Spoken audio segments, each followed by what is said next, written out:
There were several punches to the face and body.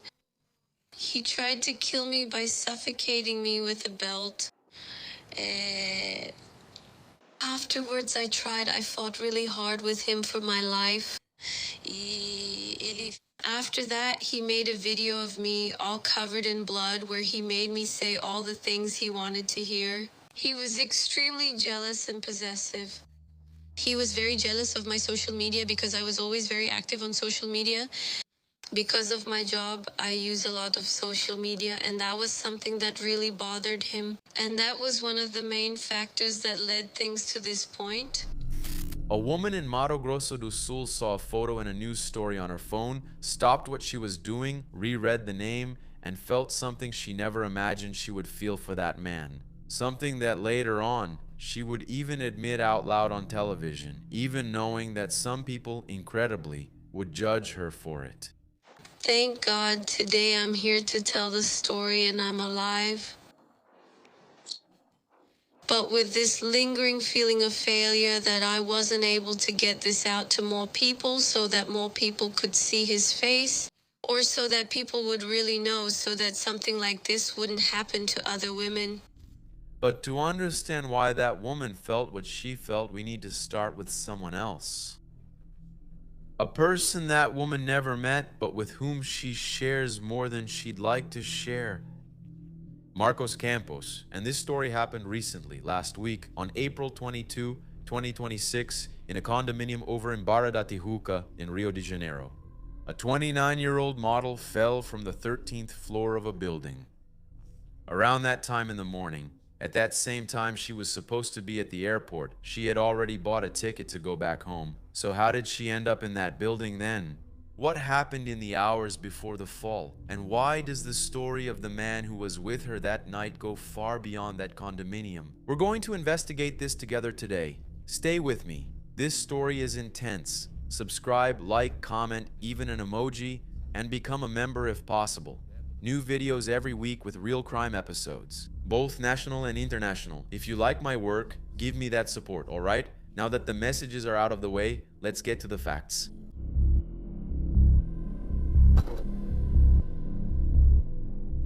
The Alpha Parque condominium is located on Lucio Costa Avenue in Barra da Tijuca in the west zone of Rio de Janeiro. It's one of those buildings where a lot of people rent apartments for short stays, you know? Airbnb, just a few days, they come and go. On April 17th, a couple arrived there for that kind of short stay. They stayed in an apartment on the 13th floor. She was from Bahia, he was from Mato Grosso do Sul. They had been dating for 3 months. In the first few days, everything seemed absolutely fine. But on the night of the 21st into the early morning of the 22nd, what happened inside that apartment got the neighbors, the doorman, and the building staff involved in the situation. The couple arrived at the building already arguing that night, and the fight didn't stop. The neighbors described what they heard as a war, screaming, noise, really heavy stuff. The fight was so intense that building staff and neighbors from other floors started calling the front desk to complain. At some point during the night, her boyfriend left the building alone. During that time, the building staff even advised the girl to leave if he came back. After all, she already had a plane ticket bought to return to Bahia that same early morning. The boarding was supposed to be in the next few hours. But then, she grabbed her phone and sent him messages. She asked where he was, said she was worried, and he came back. And what also came back was the argument, which started again even worse than before. The neighbors called the front desk again. The staff tried to coordinate among themselves to intervene somehow. And then, around 5:30 in the morning, pretty much the time her flight was supposed to be taking off, the fall occurred. There's a history behind all of this. Witness accounts, not just the doorman, but several other witnesses, friends, relatives, family members, had already been warning about how troubled their relationship was. Ana Luiza Mateus, 29 years old, originally from Teixeira de Freitas in southern Bahia, a candidate for Miss Cosmo Brazil representing her state, was found lifeless on the ground floor of that condominium. In the following minutes, her boyfriend did 3 things that the investigators recorded. He moved her body, then tried to leave the condominium through the back door but couldn't, appeared in front of the building crying, and started touching her body again. The military police arrived and he was arrested right there. At the police station, he handed over an ID, but it wasn't his. Supposedly, it belonged to his brother who lived in Paraná. He identified himself using his brother's name. His true identity was only confirmed later by forensic analysis. In his statement, he denied pushing the young woman, but he kept repeating one phrase, "I'm guilty whether I did it or not." And in the middle of that sentence, which sounded almost like a confession, without actually admitting guilt, he insulted Ana Luisa, serious verbal and psychological abuse. The guy was there with his lifeless girlfriend, saying he was guilty and at the same time humiliating the girl. He admitted that the relationship was marked by constant fights and that he had an unhealthy jealousy of Ana Luisa, of her beauty, her friendships, and the relationships she had with other people. His name was Andrew Lincoln Ferreira da Cunha. He was 32 years old, a medical student, and supposedly had more than 20 run-ins with the police. To understand who Andrew was, we need to go back a few years in time. Because what happened in that condominium in Barra da Tijuca wasn't a breakdown, it wasn't an accident, and supposedly it wasn't the first time. In March 2011, he left a college party in Campo Grande in Mato Grosso do Sul and supposedly got involved in some trouble. While fleeing, driving without a license, he ran over a civil police officer, was shot during the police stop, and ended up being sentenced to 3 years under an open prison regime. He was in his early 20s at that time. In June 2019, violence reached his own family. Someone very close to him, a direct family member, allegedly shot him with a revolver during a fight. This family member claims self-defense, saying that Andrew tried to break into his house and that he reacted to defend himself. But what he told the police that day goes beyond the fight. He said that Andrew had psychiatric problems and had already been hospitalized for psychotic episodes at least twice. Medical school classmates also reached out to the press and said he was unpredictable and dangerous. 2 students even requested a restraining order against him within the university. But the most disturbing chapter, I would say, came in 25 months before he met Ana Luisa. An ex-girlfriend of his, a bidding consultant who lived in Campo Grande, went to the women's police station and reported what she had supposedly experienced. The relationship lasted about 3 months.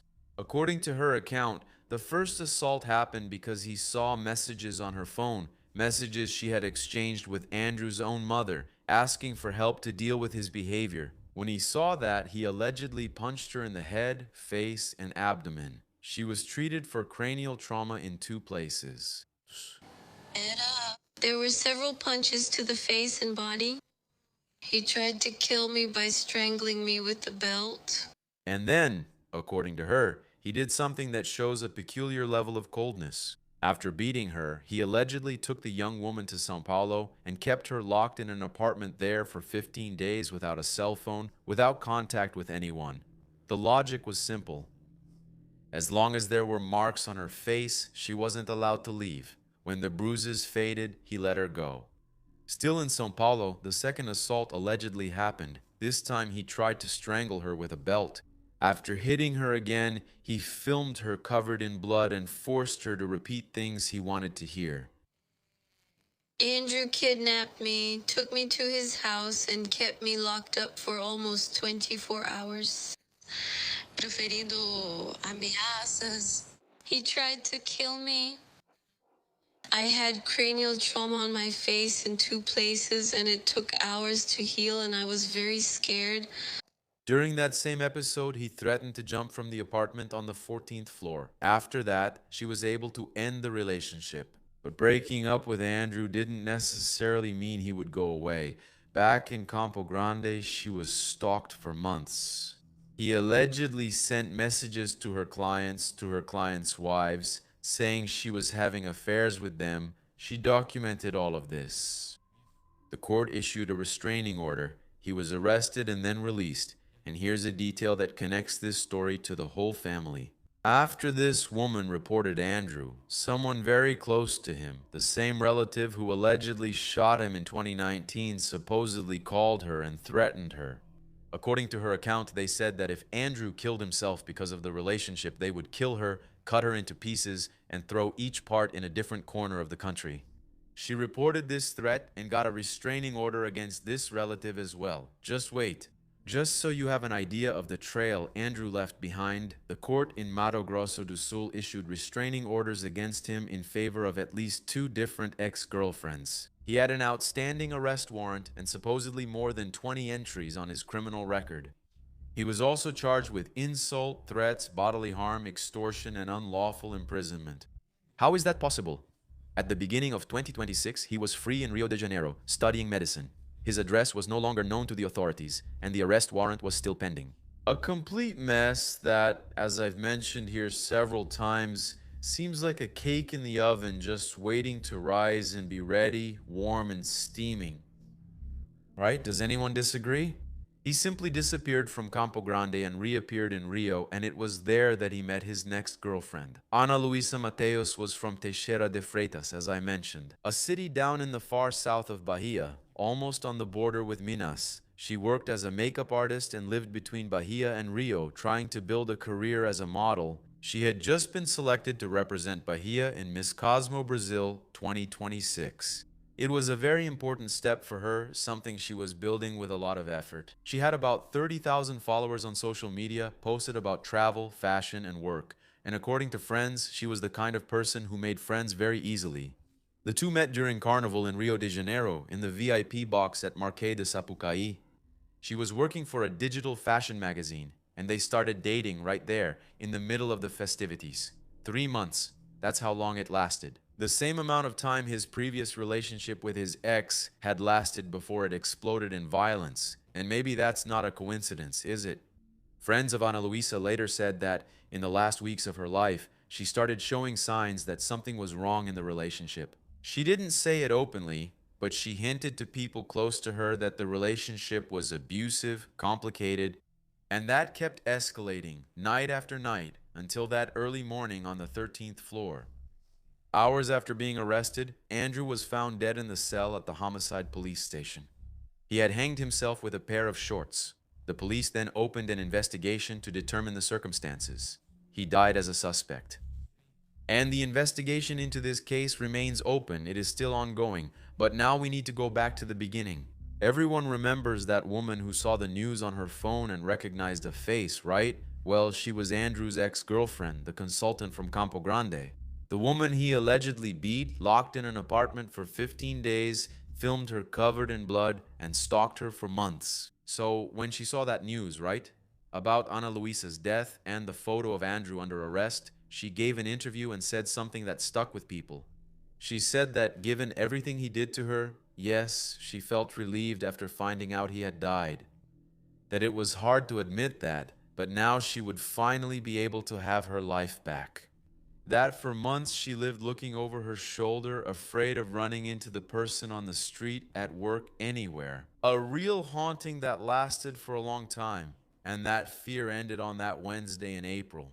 And then she said something else more quietly, "It could have been me." And the pattern is right there, for anyone who wants to see it, isn't it?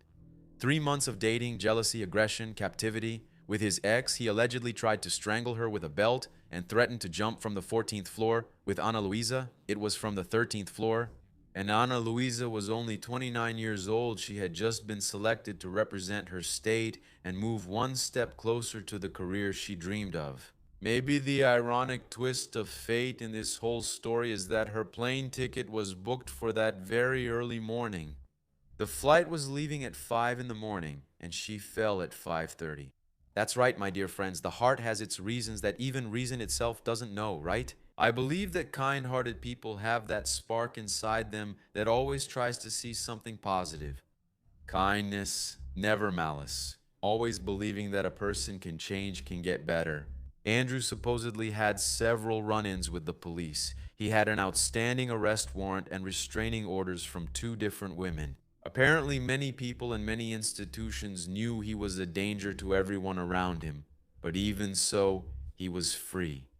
Dating another woman, staying in a building there in Rio de Janeiro. And this is yet another story that screams the cliche, isn't it? Once violent, always violent. It seems like it's part of the person's essence. Then a lot of people will comment, "Oh, observe, research the people you're going to get involved with." Of course, that's part of it. But when you have, on the other side, a state that doesn't come down hard on the people it should, what are we left at the mercy of? The entire case is still ongoing and under investigation, as I mentioned. But if half of everything that was reported is true, we're facing yet another grotesque failure by those who should be protecting innocent people. This time it was Ana Luisa. Who will it be tomorrow? I really appreciate your company. Leave a comment here telling me what you thought about this story. A kiss from this redhead, and see you in the next episode.